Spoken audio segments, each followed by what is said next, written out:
దేశ ఆర్థిక రాజధానిలో పాక్ ప్రేరేపిత ఉగ్రవాదులు సృష్టించిన మారణహోం 26/11 ముంబై అటాక్. ఈ ఉగ్రదాడుల కీలక సూత్రధారి తహూర్ రాణాను భారత్కు తీసుకొచ్చారు దర్యాప్తు అధికారులు. అమెరికా నుంచి అతన్ని తీసుకొచ్చిన ప్రత్యేక విమానం ఢిల్లీలోని పాలెం ఎయిర్పోర్ట్లో ల్యాండ్ అయింది. అక్కడే అతన్ని అరెస్టు చేసే ప్రక్రియ పూర్తి చేశారు ఎన్ఐఏ అధికారులు. కాసేపట్లో రాణాను పాటియాలా కోర్టులో హాజరుపరచనున్నారు.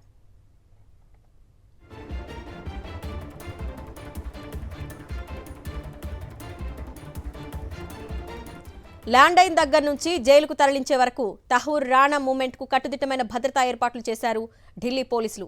3 అంచెల భద్రతను ఏర్పాటు చేయడంతో పాటు బుల్లెట్ ప్రూఫ్ కారులో అతన్ని తరలించారు. అలాగే తిహార్ జైలు, ఎన్ఐఏ కేంద్ర కార్యాలయం వద్ద కమాండోలను మోహరించారు.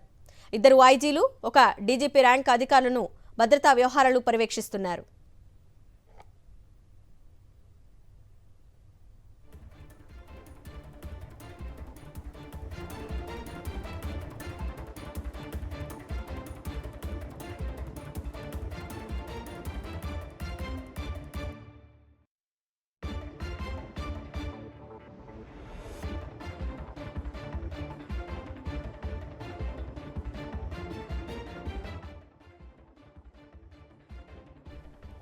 ల్యాండ్ అయిన దగ్గర నుంచి జైలుకు తరలించే వరకు తహూర్ రాణా మూవ్మెంట్కు కట్టుదిట్టమైన భద్రతా ఏర్పాట్లు చేశారు ఢిల్లీ పోలీసులు.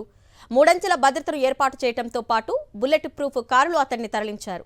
అలాగే తిహార్ జైల్, ఎన్ఐఏ కేంద్ర కార్యాలయం వద్ద కమాండోలను మోహరించారు. 2 ఐజీలు, 1 డీజీపీ ర్యాంక్ అధికారులు భద్రతా వ్యవహారాలను పర్యవేక్షిస్తున్నారు.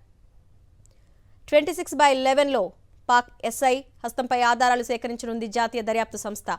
ఇప్పటికే తహూర్ రాణాపై 405 పేజీల ఛార్జిషీట్ దాఖలు చేసిన ముంబై పోలీసులు అతడికి ఉగ్ర సంస్థలతో పాక్ ఐఎస్ఐతో సంబంధాలు ఉన్నట్లు తెలిపారు.